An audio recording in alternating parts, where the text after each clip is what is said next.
mais c'est un homme d'action. Amen. Jésus ne réagissait pas quand on le provoquait, mais Jésus agissait quand personne ne lui demandait quoi que ce soit. Amen. Alléluia. Amen. Il était un homme d'action. Ce sont des actions qui feront de toi ce que tu dois être. Amen. Amen. Alléluia. Amen. Pour des actions qui soient marquées devant le trône de Dieu. Alléluia. Amen. Ces gens-là avaient accepté une simple visite d'un ange. Plus jamais toi et moi connaîtrons Jacob aujourd'hui. Amen. Amen. Mais ce qui a fait de Jacob, c'est sa lutte avec l'ange. C'est le changement et la transformation de sa destinée. Laissez-moi vous dire, les problèmes et les difficultés ne viennent pas pour nous tuer. Si tu devais mourir, il y a longtemps tu étais mort. Mais si tu vis, c'est parce qu'il y a encore à espérer dans ta situation. Amen. Tu n'es pas le seul à être célibataire. Tu n'es pas le seul à être chômeur. Tu n'es pas le seul à être abandonné. Tu n'es pas le seul à être orphelin. Tu n'es pas le seul à être seul dans la vie. Tu n'es pas seul dans ton cas. Mais c'est ton attitude dans ton cas qui déterminera ce que tu seras. Amen. Alléluia. Amen. Alléluia. Amen. Il y avait 4 lépreux au bord d'un chemin.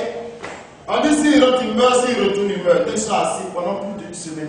Ils ne mangent pas, ils boivent pas. Ils n'ont même pas droit à mouvement. La Bible dit qu'il commençait à bouger. Il dit, hey, les amis, allons-y de l'autre côté. Si on la tue, on meurt. Si on la laisse vivre, on vit. Amen. Amen. Dans leurs actions, la Bible dit que les pas de ces 4 lépreux deviennent semblables au bruit des chevaux, de sorte que quand les Syriens ont entendu les pas, la Bible dit que l'armée d'Israël s'est armée. Ils sont allés chercher du renfort pour venir. Oh, c'est le dernier capitaine. Alléluia. Amen. Quand un enfant de Dieu est déterminé, il y a une forte mobilisation dans le royaume de Dieu. Amen. Alléluia. Amen. Alléluia. Amen. On dit qu'une légende dont ont fait plus de 3000 à 6000 anges. Donc imagine, si toi tu te lèves et que je sais que derrière toi il y a plus d'une multitude d'une légion d'anges qui te gardent, j'allais dire que tu vas mobiliser beaucoup de choses dans le ciel. Amen. Et si le ciel est mobilisé, la terre est obligée de se soumettre à la mobilisation de Dieu du ciel. Amen. C'est pourquoi il dit que ton règne soit fait comme il est fait au ciel. Que ta volonté soit faite comme elle est faite au ciel. Alléluia. Amen. Ta vie est le reflet de ta condition spirituelle. Amen. Ta vie est le reflet de ton combat spirituel. Ta vie est le reflet de ta condition de vie spirituelle. Alléluia. Amen. Le chrétien n'a pas vivre médiocre. Le chrétien ne doit pas vivre avec un sentiment de faiblesse, avec une vie résignée, avec une vie ayant à l'esprit d'abord le sentiment d'infériorité face à des situations.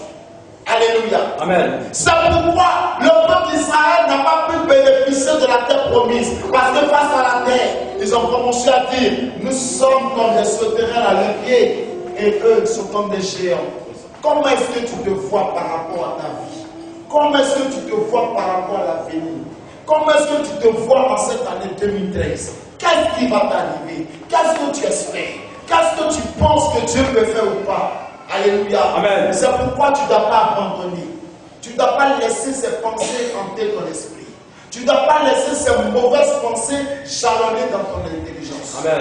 Alléluia. Amen. Sois transformé et un esprit de vainqueur. Amen. Un esprit de conquérant. Amen. Un esprit de personne qui arrive à vaincre.